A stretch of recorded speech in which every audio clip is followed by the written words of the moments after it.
தமிழ்நாட்டுல ஒரு ஆளு திடீர்னு கோடீஸ்வரன் ஆயிட்டான். இந்த விஷயம் இன்கம் டாக்ஸ் ஆபீஸ்க்கு போகுது. டெல்லியில இருந்து இதுக்குன்னு 2 பேர் ஸ்பெஷலா அந்த ஆளை கூட்டிட்டு வரதுக்கு அனுப்புறாங்க தமிழ்நாட்டுக்கு. அவனோட வீட்டுக்கு வந்தவங்க, ஏன்பா திடீர்னு எப்படி கோடீஸ்வரன் ஆன, இவ்ளோ பணம் உனக்கு எப்படி வந்துச்சுன்னு அவ சிம்பிளா ஒரு பதில் சொன்னான். ஐயா, நான் பந்தயம் கட்டி தான் பணக்காரன் ஆனேன்னு. அதுக்கு அதிகாரிகள் நம்புற மாதிரி ஏதாவது சொல்லுப்பான்னு. சத்தியமா சொல்றேன் சார், நான் பந்தயம் கட்டி தான் பணக்காரன் ஆனேன்னு சொல்ல, எங்க என்கிட்ட பந்தயம் கட்டி பாப்போம்னு முதல் ஆபீசர் 100 ரூபாய் எடுத்து வைக்க, சார் என் பல்லால என் கண்ணை என்னால கடிக்க முடியும்னு அவ சொல்ல, வாய்ப்பில்ல ராஜான்னு ஆபீசர் சொல்ல, நம்மால கண்ணு கலட்டி கடிச்சிட்டான்.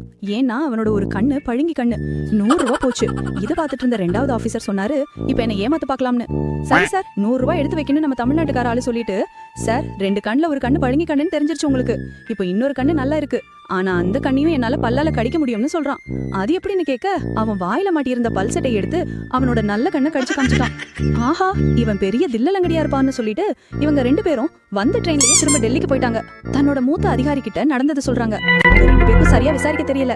நம்ம கிட்ட உள்ள ஜூனியர் ஆபீசர் 30 பேரையும் மீட்டிங் ரூமுக்கு கொண்டு வாங்க, தமிழ்நாட்டு போய் அந்த ஆளை 2 பேரை அழைச்சிட்டு வாங்கன்னு சொன்னாரு.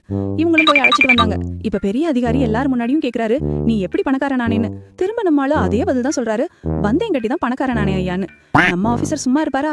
சரி, என்கிட்ட ஒரு பந்தயம் கட்டுன்னு சொல்ல, சார் உங்க முதுகுக்கு பின்னாடி 1 ரூபாய் காயின் அளவுக்கு மச்சம் இருக்குன்னு சொன்னா நம்ம ஆளு. ஆபீசர் அதுக்கு வாய்ப்பே இல்ல, எனக்கு தெரியும் என் முதுகுல மச்சம் இல்லன்னு சொல்லி அவர் மறுத்துட்டாரு.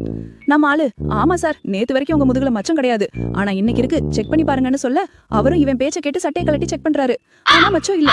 நம்ம தமிழ்நாட்டுக்கார ஆளு 100 ரூபாய் தோத்துட்டாரு. ஆபீசர் சொன்னாரு, பாத்தீங்களா நான் எப்படி விசாரிச்சேன், இப்ப மாட்டிக்கிட்டானேன்னு. அதுக்கு உடனே நம்மால சொன்னா, ஆமாயா, நான் உங்ககிட்ட 100 ரூபாய் தோத்துட்டேன், ஆனா எனக்கு 2900 ரூபாய் லாபம் கிடைச்சிருக்குன்னு சொன்னா.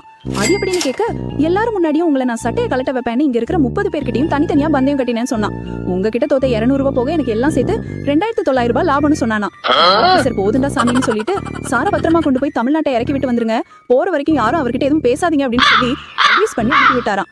அதுக்கு மேல இனிமே நீங்க ரைடு போறதா இருந்தா வடக்கு பக்கம் போங்க, தயவு செஞ்சு தமிழ்நாட்டு பக்கம் போகாதீங்கன்னு சொன்னாராம்.